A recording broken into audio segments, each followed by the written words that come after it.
O que é isso? Ele está tentando capturar toda a sua disposição a pagar, ou o excedente do consumidor. E foi o que aconteceu no caso lá do Walmart, e até num caso interessante, porque houve um leilão do governo do estado num terreno na Avenida Afrânio de Melo Franco, no Leblon. Esse terreno, a conta mais ousada, avaliava o terreno em 40 milhões, e ele foi arrematado por 90 milhões.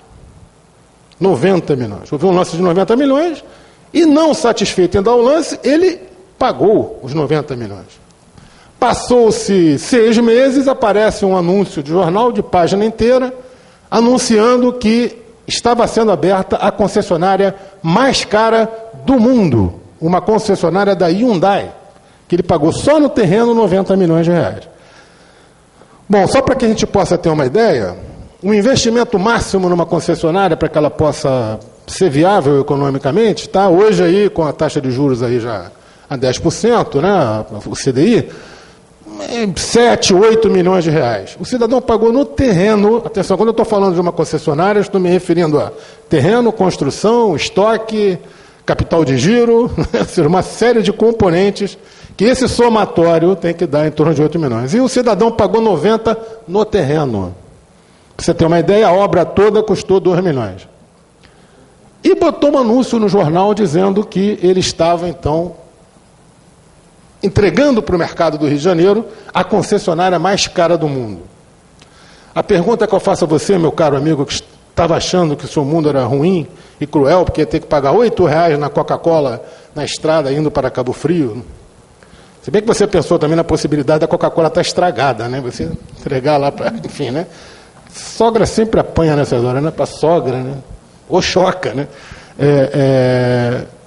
Aí você se pergunta, o que levou a esse senhor, eu vou dar o nome dele, é Carlos Alberto de Oliveira Andrade, né, o Caoa, que não é um maluco, não, ele é médico, inclusive de formação, dono de uma rede de concessionárias enorme, né, e hoje sócio da Hyundai no Brasil, ele é dono da Hyundai, né, na montadora, aqui em Catalão, Goiás.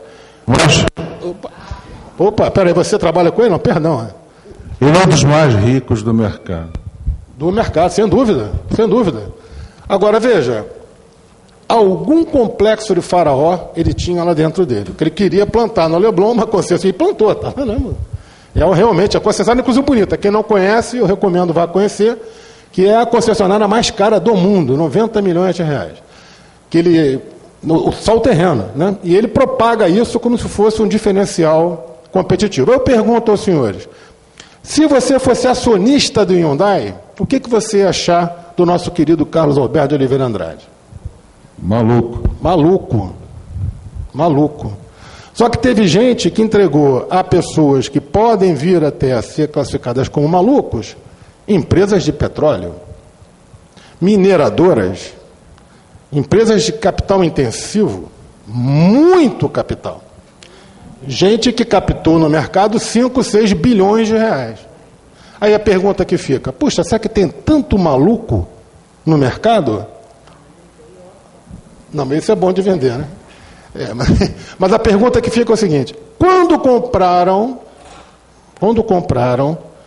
pagando prêmio, empresas de petróleo, que nem sabiam onde estava direito o campo de petróleo, né? Algumas empresas tiveram o mapa da mina no início, isso ajudou muito, né? Aliás, era o caso dele, inclusive, aqui do Dr. X, né? E depois tiveram que ir para o mundo real. Um mundo em que gigantes como Petrobras, Texaco, Exxon, sabem que vão dar 10 tiros e acertar um. É 10 para 1? Não, acho que não, é mais ainda, né? O Dr. Gilson aqui também que é... Enfim, vai dar 10 tiros e vai acertar um. E às vezes acerta na perna do inimigo, nem acerta para imobilizá-lo. O que significa o seguinte... mercado de alto risco, o que leva pessoas, tá certo? E alguns fundos de investimento, inclusive, pessoas que têm compromissos com aposentadorias no futuro, a botar dinheiro numa empreitada tão arriscada. É o diabo das expectativas. E se nós acharmos e tivermos a ideia de que expectativas não necessariamente são expectativas racionais, os preços são imagens que devem ser interpretadas com muito desdém. O Oscar Wilde, que é um escritor inglês, né? O autor de O Retrato de Dorian Gray, né? Ele tem uma expressão muito interessante, que nós vivemos num tempo em que sabemos o preço de tudo e o valor de nada. O valor de nada. Esse é um livro até chamado O Valor de Nada. É um livro muito interessante. Procurem estar aí nas livrarias. Não é um romance do Oscar Wilde, mas é uma reflexão a respeito da diferença entre preço e valor, né? E desse viés, que aí eu comungo com Saboia, que eu também considero equivocado, de achar que preço reflete o valor. Preço reflete o valor se você estiver premido por liquidez. E se você estiver premido por liquidez, preço vai ser função da conjuntura de mercado. Vejamos o que está acontecendo aqui. O Rio de Janeiro é considerado... Chegou-se até a falar de bolha imobiliária no Rio de Janeiro, né? E eu me dei a pachorra de fazer uma curva de preços desde 1983, se não me engano. E até apresentei aqui no Clube de Engenharia a curva, né? E muitos colegas aqui, os mais... assim como o Gilson, mais digamos assim, mais veteranos, digamos assim, os vetes, né? Pararam para pensar assim, eu digo, olha, há um indicador que o Banco Mundial usa, que é o múltiplo da renda média de um trabalhador e o preço do imóvel, o preço médio de mercado. Esse número o Banco Mundial considera como equilibrado quando de 4 a 5 vezes a renda anual de um comprador reflete o valor da sua propriedade, do seu imóvel. Nos Estados Unidos, nos anos 2000, isso chegou a 20 vezes. Atenção, de 4 para 20. Aí a pergunta que fica, mas como é que pode isso? Não é? Se, em condições de equilíbrio, 4 a 5 vezes a renda de um consumidor equivale ao valor do seu imóvel, como é que isso pode chegar a 20? Pode chegar a 20 através da alavancagem financeira, que foi o que aconteceu lá. Especulação imobiliária em alto nível. Olha, eu vou te falar uma coisa sobre especulação. Os bancos fizeram isso lá. Olha, não é especulação não, vou te falar uma coisa. Você passava na rua, estou te falando isso porque isso aí é verdade, aconteceu. Um amigo meu, que tem interesses em Miami, profissionais, estava andando na rua quando foi abordado por uma vendedora. Segurou pelo braço, seu nome? Ele falou, fulano de tal. O senhor mora onde? Eu sou brasileiro. O senhor tem interesse em comprar um financiamento com a nossa empresa? Mas eu não trabalho aqui nos Estados Unidos. Não há problema. Levou ele para... E ele realmente comprou até não se arrependeu não, porque ele comprou um apartamento por $60 mil, onde ele deu 0 de entrada, pegou um financiamento de 30 anos com uma taxa de juros de 6% ao ano. Como o CPI nos Estados Unidos, seria o nosso equivalente com o IPCA nos Estados Unidos, é 3% ao ano, qual é a taxa de juros que ele está pagando? Menos de 3%.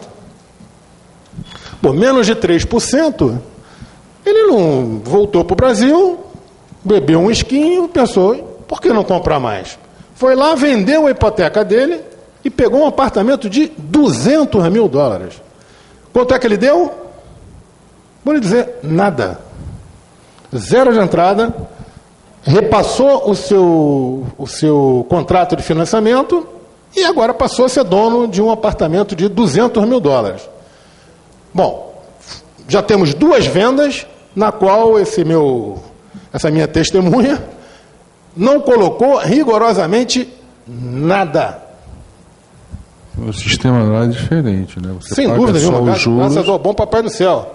Né? E aos neoliberais brasileiros que amarraram aqui tudo. Todo aquele excedente, você paga só o juro, depois ele vai pagar o valor do imóvel no final. Você não vai pagar nada nunca. Por isso que eles nunca pagam, eles sempre renegociam. Não pagam, eles renegociam e vendem. Aí a minha pergunta para você é a seguinte: existiu o preço de $200 mil na compra do apartamento dele? Ele hoje deve estar já por volta aí de uns 4, 5 milhões de dólares, né? Ele fala isso brincando até na sauna, rindo, né? Ele, eu hoje tenho 4, 5 milhões e não botei nada. Né? Que é parecido com aquela piada da internet, né? Que a menina chegou em casa, papai, Sabe aquele site que eu tinha te falado? Eu vendi o meu site. Vendeu, minha filha? Por quanto? 5 milhões de dólares, papai. O pai cai para trás, quase que infarta. 5 milhões de dólares, minha filha. E cadê o dinheiro? Está ali. Ó. Não estou vendo, eu só estou vendo 2 gatinhos lá. Cada gatinho daquele é 2 milhões e meio de dólares, papai. Deu para entender? Teve 2 milhões e meio de dólares, não teve 5 milhões de dólares, como também não teve 200 mil dólares. Então, nem tudo que é preço é valor. Essa diferença só pode ser observada com o que o Saboia ali, com muita propriedade, colocou. Quando você consegue fazer um diagnóstico de mercado e começa a cercar as suas tomadas de decisão de vários indicadores diferentes, que vão desde múltiplos de mercado, relação preço e renda, e, fundamentalmente, o que o governo injeta de grana no mercado. Eu não trouxe aqui a curva, mas a curva é assustadora. Posso dizer para vocês que se o dólar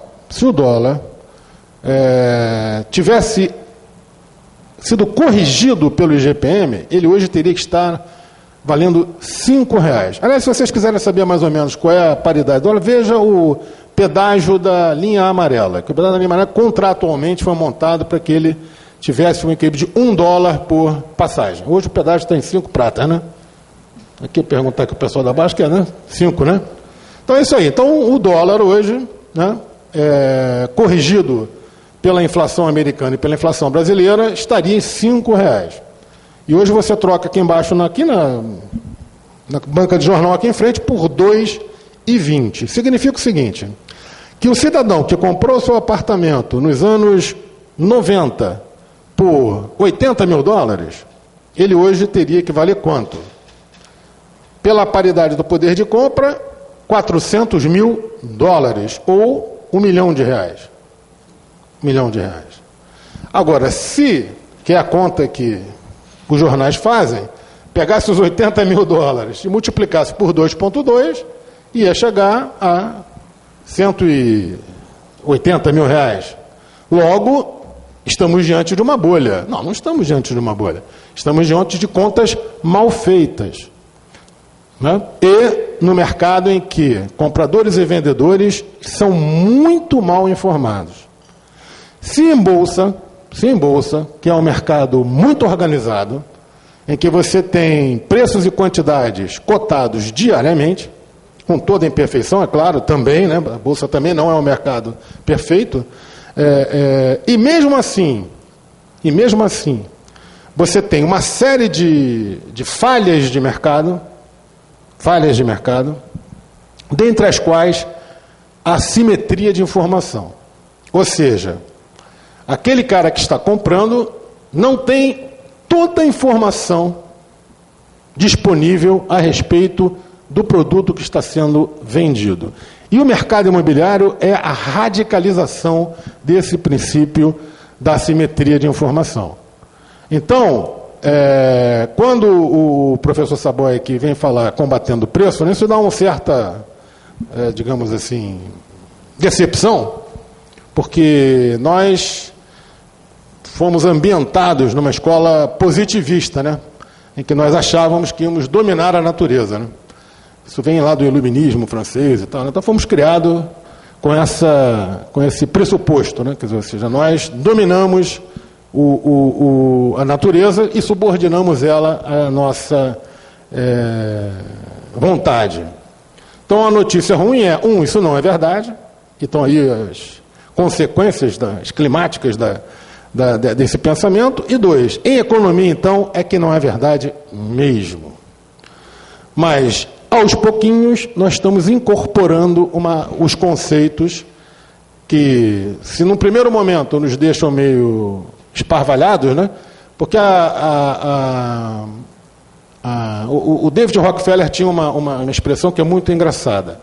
Ele dizia o seguinte: no dia que você estiver indo para o escritório, pegar um táxi, e o seu motorista te perguntar como é que está a bolsa, está na hora de vender. Vamos sair disso, porque esse mercado já não está mais na mão de profissionais. A mesma coisa com imóvel. Todo mundo acha que entende de imóvel, não é verdade? Você comprou aquele apartamento? Exatamente como todo mundo acha que tem de futebol, né? E imóvel. Todo mundo Imóvel. tem. Futebol, imóvel e mulher. São três coisas que... E para não apanhar das mulheres, homens também, tá certo? Acha que entende. Não entende, não. Não entende, não. Não entende, não. E age por impulso. Fulano de tal vendeu, portanto, eu também... O meu, então, vai tanto mais X. Mais tanto. Até que vai ficar...